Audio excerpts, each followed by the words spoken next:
Hi guys! Kamusta po kayo lahat? Ako nga po pala sila Stella Micaela Taro. So ngayon titingnan natin kung kaninong love energy ang makukuha natin, okay? So paalala lang po ha, hindi po lahat makaka-resonate. So take what resonate and leave what doesn't. At salamat nga po pala sa mga sumusuporta sa aking channel.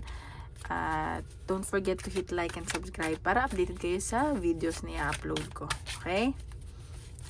Tingnan natin ano ang overall energy ng mga nanonood ngayon.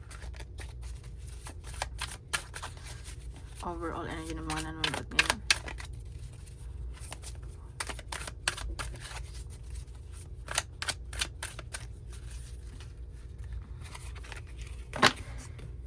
Same shit, different day. So, nakikita ko dito, parang yung overall, pagod kayo, na parang paulit-ulit na lang yung ginagawa nyo, like araw-araw, parang nagiging routine na lang.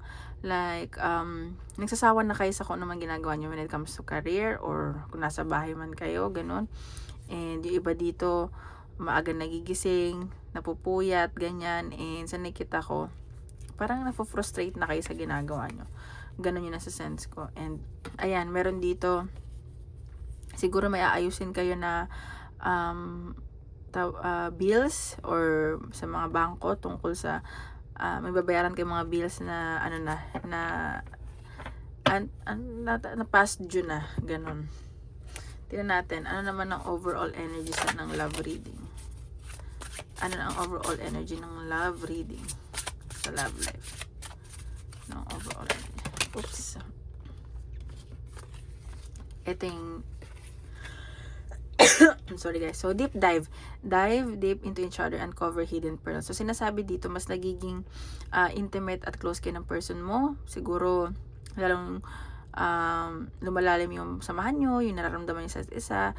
May pag-uusap kayo dito na seryosohan na, hindi na yung alam mo yung laro-laro. And sa nakikita ko na, meron dito na may mga tinago na sasabihin, ganon, magpapakatotoo, ganyan yung nakikita ko. At parang may marireveal dito na mas malalo kayong magiging close ng person mo, ganon yung nasa sense ko. Okay, so tingnan natin ano papakita sa love reading ng general. Oops, love reading ng collective. Anong energy ng love reading ng collective? Guys, kung gusto niyo magpa private reading, message nyo lang ako sa Facebook or Instagram, nasa description box below, okay? Love reading ng collective. Love reading ng collective.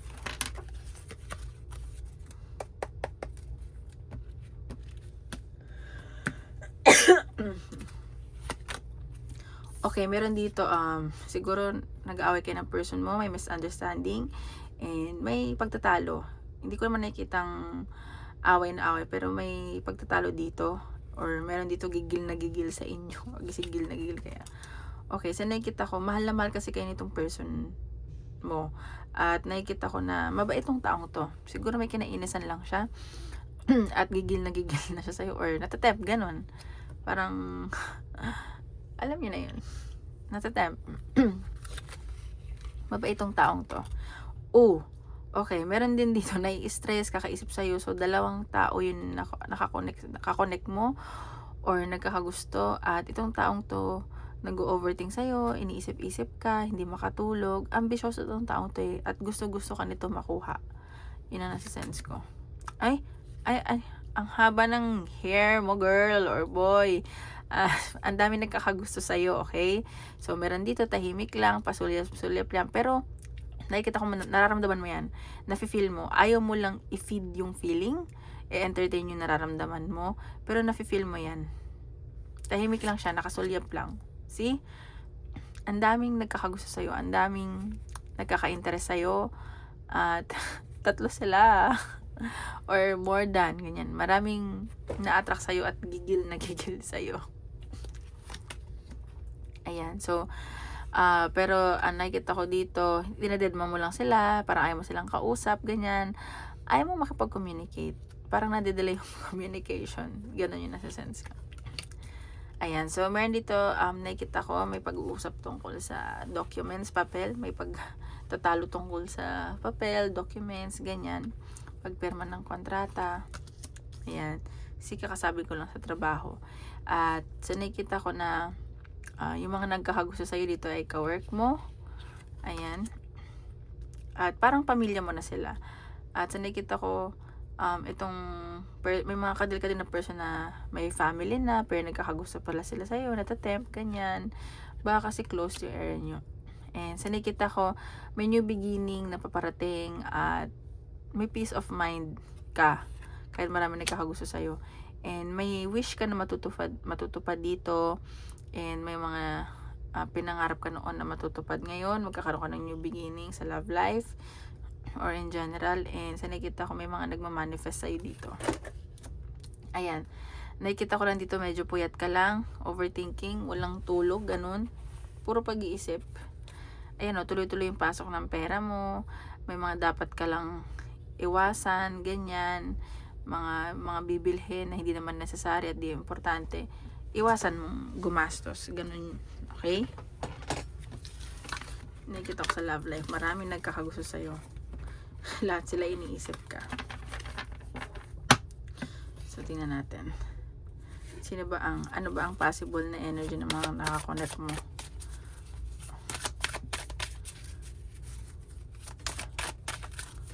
Or ano ba ang advice dito sa iyong collective love reading? Okay.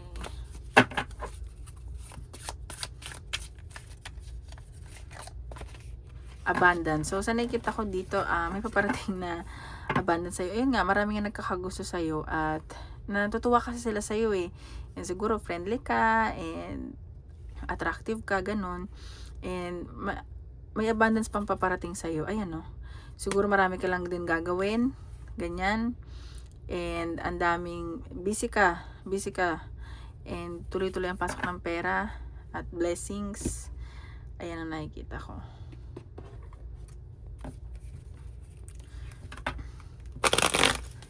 Natin. Ano ang nafe-feel sa'yo ng person mo?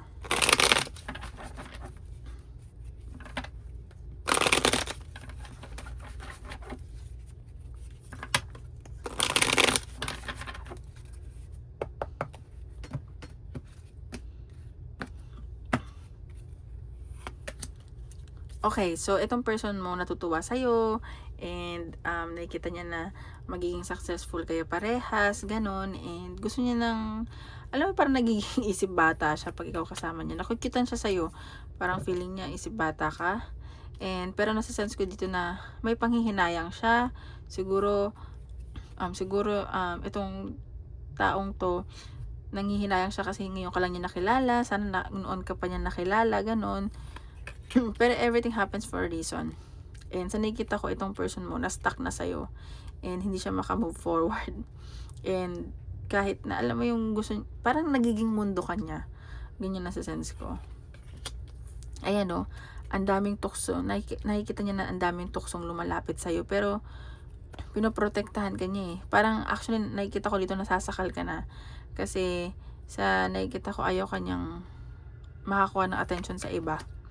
Ayan no. So, itong taong to siguro divorced to or may dating pamilya at may kailangan siyang asikasuhin.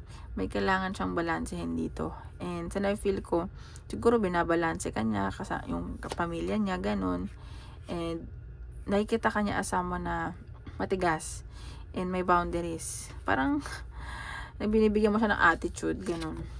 Pero sa nakikita ko yun nga, nagiging parang bata siya ulit, parang bumabalik siya sa pagkabinata, pagkadalaga, and may nakita ako dito na parang may mangyari sa inyo na ikatutuwa mo, may communication, may regalo siya sa'yo ibibigay, and may pag-travel siyang balak.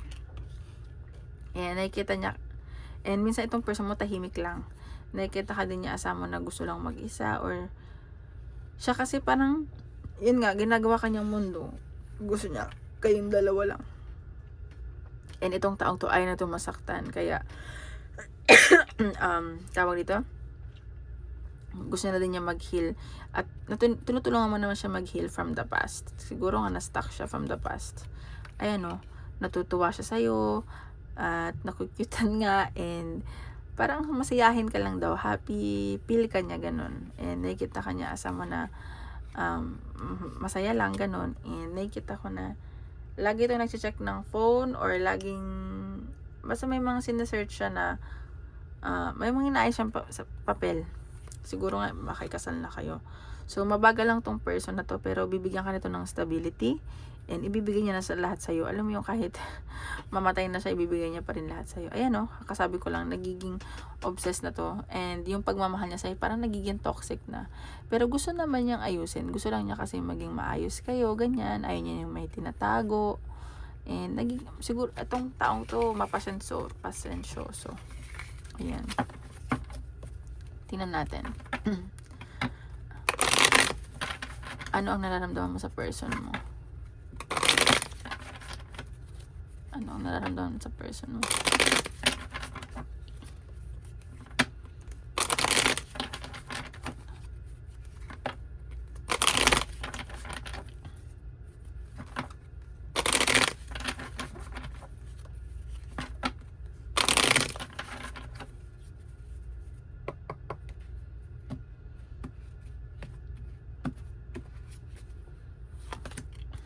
Okay, so ikaw, nakikita ko, gusto mo nang mag-move forward with your person. And siguro gusto mo nang magsarili, magkaroon kayo ng bagong bahay. Meron kasi ako ditong gustong paglilipat ng place eh. Ayan o. And nakikita mo siya asama na gusto mo din mapakasalan. And mabibigyan ka talaga nito ng long-term commitment at stability. And nakikita mo siya na aalagaan ka niya. And he or she is a good provider. So, ayan nakikita ko. And ayan no. So ikaw nagiging practical ka rin dito, at nakikita mo asama siya na kung ano ibigay mo, ibibigay din niya. And may bigayan dito. At nakikita mo itong person mo na hindi madamot, and generous siya pagdating sa lahat ng bagay. Kahit anong gustong hingin mo, gusto mo, ibibigay niya. Ayan. Pero sa nakikita ko dito, may siguro feeling mo may sinasabi sa yung person mo, may tinatago, dahil ayaw kanyang masaktan, or ikaw to ayaw mo siyang masaktan. Kaya ayun yung nasa sense ko. And sa nakita ko, meron pang isang tao na parang nagkakagusto sa'yo, nililigawan ka, and parang nilalandi-landi ka kahit alam na may karelasyon ka. And nagpapakyut sa'yo itong taong to. Ganun.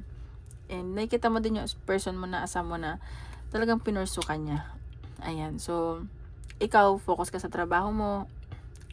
Tinitingnan mo lang siya, ganyan. Ang dami mong ginagawa actually. And sobrang sipag mo sa trabaho. Sobrang busy ka.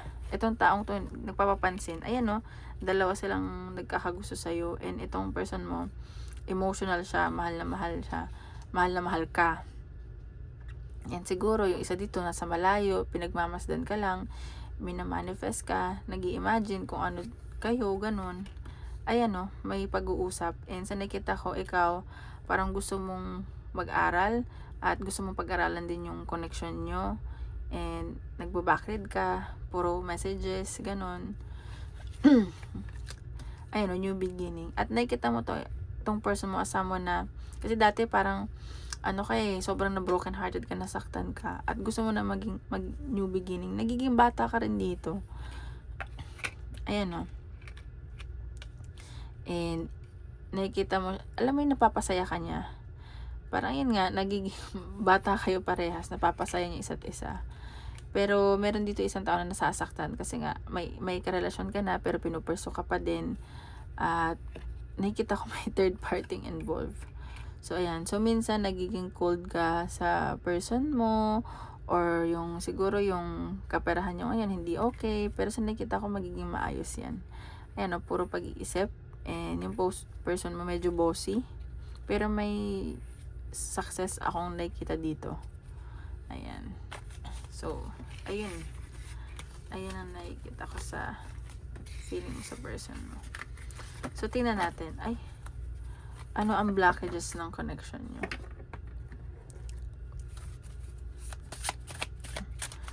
Ano ang blockages ng connection nyo?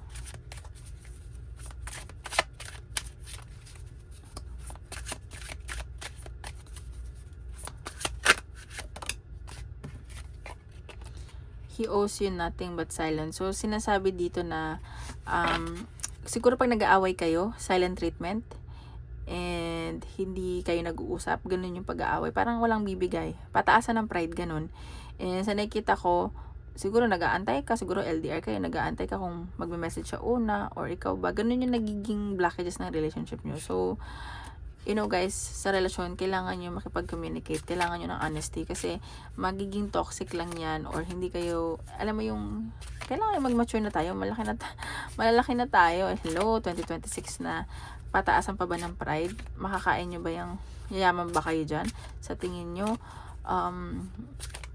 magiging, okay ba kayo? Kakapanalo nyo ba kung ma-pride kayo?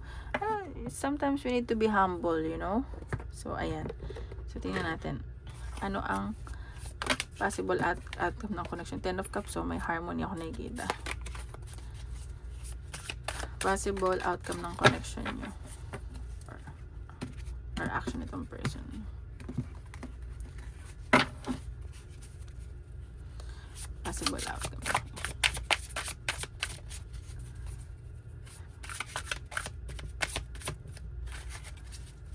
Possible outcome. The Hermit. So, meron dito may mag-a-isolate or parehas kayo mag-a-isolate. Ayaw nyo munang makipaghalubilo sa ibang tao. Like, alam mo yung low-key kayo, civil kayo, kahit sa, ayaw nyo mapansin ng ibang tao. Ayaw nyo na attention kayong dalawa. Ito natin. Ayan o, Page of Cups. So, may pagpaplano dito. And siguro may hingi ng tawad isa sa inyo.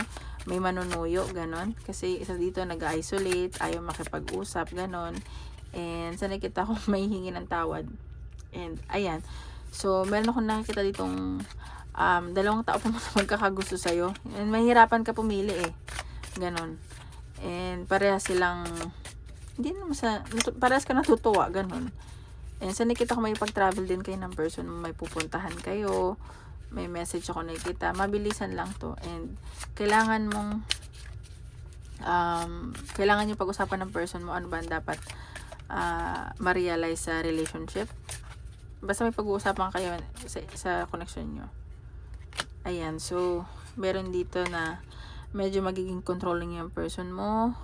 And pero magkakaroon ng new beginning. Babaguhin niya to. Parang kailangan mo sabihin sa kanya na wag siya masyadong controlling, wag siya masyadong seloso, ganon. And sa nakikita ko na magkakaroon kayo ng new beginning, may transformation. Mapag-uusapan nyo tong dalawa. Ayan, 6 of Swords. So, may relocation. Baka nga may pag-usapan nyo na bumili ng bahay, paggawa ng bahay or lupa. Ayan. So, may pag-usapan kayong travel eh.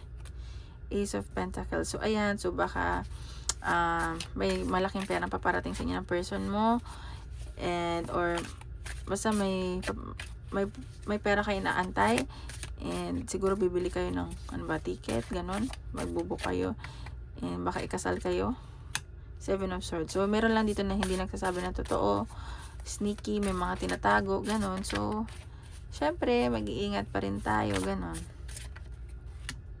Yan, 9 of Cups. So meron dito na babalik someone from the past, mag-offer, maliligaw, and ikaw, focus ka lang sa kaperahan mo, sa karir mo, hindi mo papansinin to. Ayan, so focus kayo ng person mo sa trabaho. More on work ang nakikita ko. Okay, so tingnan natin, ano pa ang papakita sa love life.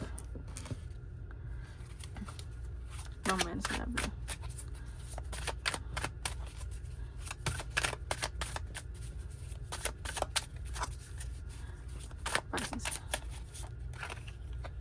Recalling. So, meron dito na pag-uusapan nyo kung paano kayo nagsimula ulit. May someone dito na nakakamiss sa'yo, nagre-reminisce ng memory, sini-stalk ka, and namimiss ka, ganun. Tinitingnan yung mga pictures mo. Ayan, no? Meron dito nagla-love bomb. So, mag-ingat lang kasi baka kaya nagla-love bomb yan kasi para may makuha intentionally. Ayan. Okay, advice ni Universe sa love life. Unrequited feelings. There is not enough love to keep this relationship going in a healthy way. So, sinasabi dito siguro na meron dito na hindi kayo equally nagmamahal sa isa't isa. And baka baka isa dito mas mahal ka, ikaw hindi, ganun. So, sinasabi dito kung hindi mo naman mahal yung person mo, i-let go mo na. Kasi, baka masaktan ka, masaktan din siya, ganun. So, mag-usap kayo ng mabuti. So, they are the one. Pero nakikita ko dito, siya na yung nakatadhana sa'yo. Or, na-meet mo na yung someone na papakasalan mo. Or makakasama mo habang buhay. Tingnan natin. Ano ang message ng person mo? Ano gusto sabihin niya sa'yo ng person mo?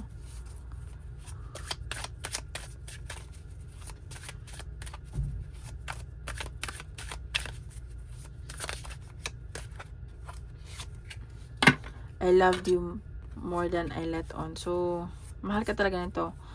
At minahal ka talaga nitong taong to. Higit pa sa pinapakita niya sa'yo. Even though you're not with me, my love for you grows every day. So, ayan. Nakita ko dito na may LDR kahit hindi kayo magkasama. Mahal na mahal ka nitong taong to. Ayan o, you're all I've ever hoped for. You're my dream person. So, ayan. Ikaw talaga yung pinapangarap niya at gusto niyang makasama habang buhay. So, ayun lang guys. So, tingnan natin ano pa ang papakita sa general reading or career.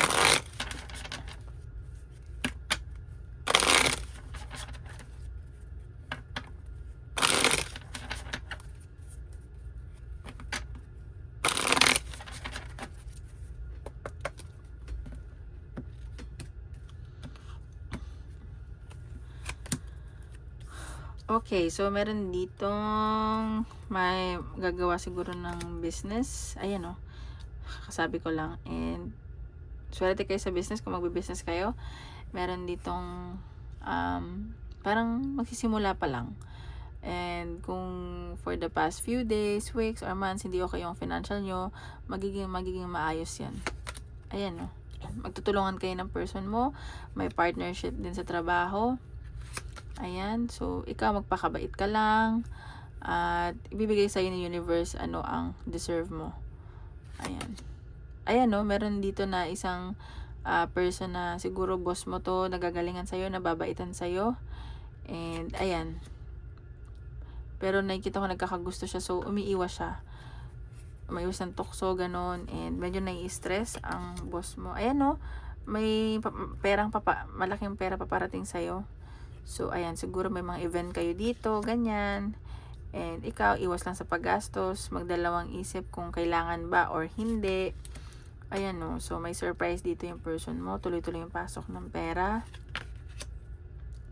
And may celebration ako nakikita, so matutuwa ka dito, kakatuwa mo, lahat ng paghihirap mo is masusuklian na, ganun yung nasa sense. Ayan no, meron talaga taong dito nagkakagusto sa'yo. And nagkaka-feelings na to. Ayan, so, nag-grow yung nararamdaman niya sa'yo. At, yun nga, nakikita ko na abundance is there. Ayan, may daming blessing na paparating. So, congratulations in advance. Basta, maging wise when it comes to your gastusin, expenses, ayun. So, ayun lang. Yun nakikita ko sa career or sa in general. So, share your blessing to other people. Okay, so tingnan natin. Anong advice ni universe? Anong advice ni universe sa ating mga life situation? Advice ni universe.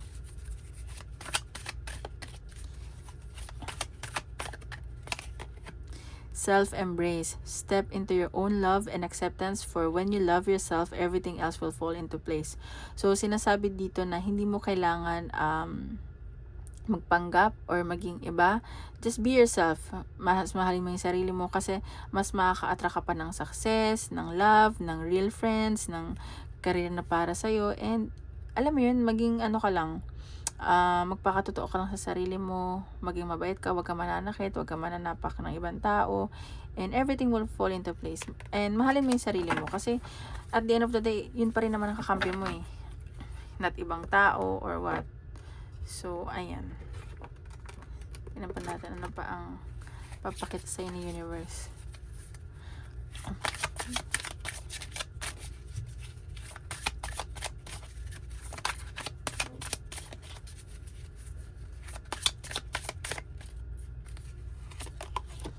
actions build confidence. So, sinasabi dito, kailangan mo na gumawa ng action kung ano man yung pinaplano mo. At kung gusto mo maging successful, kailangan gumawa ka ng action, ganyan. So, kung napanghihinaan ka ng loob, maging confident ka lang. If it works out, edi good. Kung hindi, edi lesson learned. Huwag kang mag-give up sa life. Ayan o, you are becoming. So, kung nakikita ko dito, magiging successful ka pa at you are meant na ano ba to? Kung ano man yung meant na mangyari sa'yo, mangyayari na, ganun. So, tingnan natin. Advice ni Universe.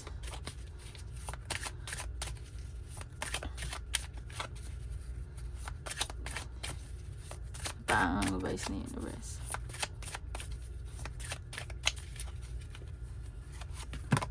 Progression, 1, 2, 3. Ayan. So, you are experiencing forward movement and the sequential unfolding of events. Trust the natural flow of life and take steps towards your goals and with confidence. So, sinasabi dito na kung ano man yung nangyayari sa'yo, may progress na siya. Kung ano man yung mga pinagdasal mo or hiningi mo kay universe and may progress na. And pag nakita nyo to, angel number 1, 2, 3. So, ayan, merong mga mangyayari sa'yo na ikabibigla mo na alam mo, hindi mo ina-expect na mangyayari pa. And just go with the flow. And isipin mo lang yung goal mo sa life with confidence. Maging confident ka lang. Yun nga sinasabi ko, maging mabait tayo. Huwag tayo, iibas tayo sa mga chismis, ganyan. At, ayan, everything will fall into place. So, hingi pa tayo ng isang, ano pang papakita sa mga nanonood.